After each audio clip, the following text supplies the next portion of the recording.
ದಾಂಡೇಲಿ ನಗರದ ಅಂಬೇವಾಡಿ ಸರ್ಕಾರಿ ಹಿರಿಯ ಪ್ರಾಥಮಿಕ ಶಾಲೆಯ ಸುವರ್ಣ ಮಹೋತ್ಸವ ವಿಜೃಂಭಣೆಯಿಂದ ಸಂಪನ್ನಗೊಂಡಿತು. ನಿಮ್ಮ ಹಳೆಯ ನೆನಪುಗಳೊಂದಿಗೆ ಇವತ್ತು ಎಲ್ಲರೂ ಇಲ್ಲಿ ಸೇರಿ ಒಂದಾಗಿ ಸುವರ್ಣ ಮಹೋತ್ಸವ ಆಚರಿಸುತ್ತಿರುವುದನ್ನು ನೋಡಿದರೆ ನನ್ನ ಬಾಲ್ಯದ ನೆನಪು ಬಂತು ಎಂದರು.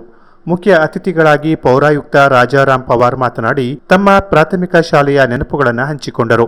ಹಳಿಯಾಳದ ಶಿಕ್ಷಣ ಇಲಾಖೆಯ ಕ್ಷೇತ್ರ ಸಂಯೋಜಕರಾದ ಪ್ರಕಾಶ್ ಶೆಟ್ಟಿ ಪ್ರಾಸ್ತಾವಿಕವಾಗಿ ಮಾತನಾಡಿ, ಈ ಶಾಲೆ 1973ರಲ್ಲಿ 15 ವಿದ್ಯಾರ್ಥಿಗಳಿಂದ ಪ್ರಾರಂಭವಾಗಿ 1000ಕ್ಕೂ ಹೆಚ್ಚು ವಿದ್ಯಾರ್ಥಿಗಳು ಹಾಜರಾತಿ ಕಂಡು ಪ್ರಸ್ತುತ ಕೇವಲ 70 ವಿದ್ಯಾರ್ಥಿಗಳಿಗೆ ಬಂದು ತಲುಪಿದೆ.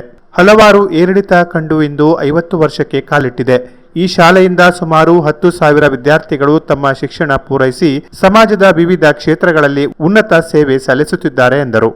ಶಾಲಾ ಸಂಸ್ಥಾಪಕರಾದ ಚಿದಾನಂದ ರೇವಣ್ಕರ್ ಅವರನ್ನ ಹಳೆ ವಿದ್ಯಾರ್ಥಿಗಳು ಪಾದಪೂಜೆ ಸಲ್ಲಿಸಿ ಗೌರವಿಸಿ ಸನ್ಮಾನಿಸಲಾಯಿತು. ಶಾಲಾ ಮುಖ್ಯ ಶಿಕ್ಷಕಿ ಶಾರದಾ ಪವಾರ್ ಸ್ವಾಗತಿಸಿ ಅತಿಥಿಗಳನ್ನ ಪರಿಚಯಿಸಿದರು. ಸಿಆರ್ಪಿಗಳಾದ ಲಲಿತಾ ಕೆ ಹಾಗೂ ಶ್ರೀದೇವಿ ಕಾರ್ಯಕ್ರಮ ನಿರೂಪಿಸಿದರು.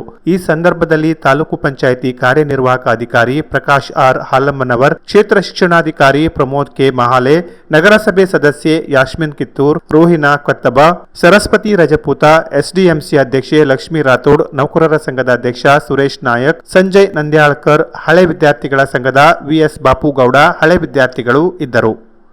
Canara plus news, Dandeli.